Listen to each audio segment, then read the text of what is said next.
বৌদি ও কাপড়টা কি তোমার বাপের ঘরে দিছে? হ্যাঁ।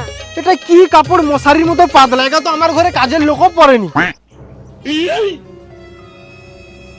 ওমা কাপড়টা কিন্তু ভালোই আছে, কাপড়টা আমি নেবো না গো মা। তুই এক কাজ কর, কাপড়টা লিয়া ব্যাগে ভরিলে পালিয়ে যা। দিদি এই যে মুড়ি। শুকলা মুড়ি? আমার ঘরে মুড়ি টুড়ি তো আমি খাইনি, আমার ঘরে চাউমিন ডিম এগ রোল এইসব খাই, বুঝতে পারছো? আর কই না করছি এ শয়তানি যত তো দাদা টাকা রোজগার করে, এ শয়তানি তার বাপের ঘরে সব তো পাচার করে।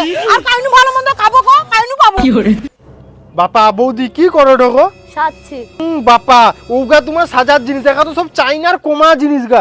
আমি জায়গায় সাজি না, সেগা সব ব্র্যান্ডেড জিনিস, ব্র্যান্ডেড। না ঘরে আমার আরো আছে।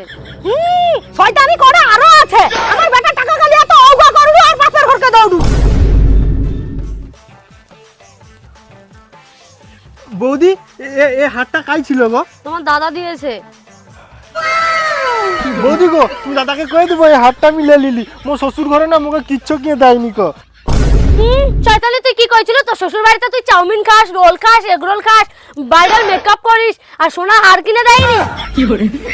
শয়তানি তুই কি ভাবছো আমরা কিছু জানি না? নয় তো ভাতারে রোজ দিন এসে মদ খেয়ে এসে তোকে পিটাই, তাই জন্য তো বাপের বাড়ি এসে পড়ে আসো। শাড়ি নেবে, আমার মালা নেবে, সব আমার নেবে, বাপের বাড়িতে এসে অন্ন ধ্বংস করে। দুহা শয়তানি।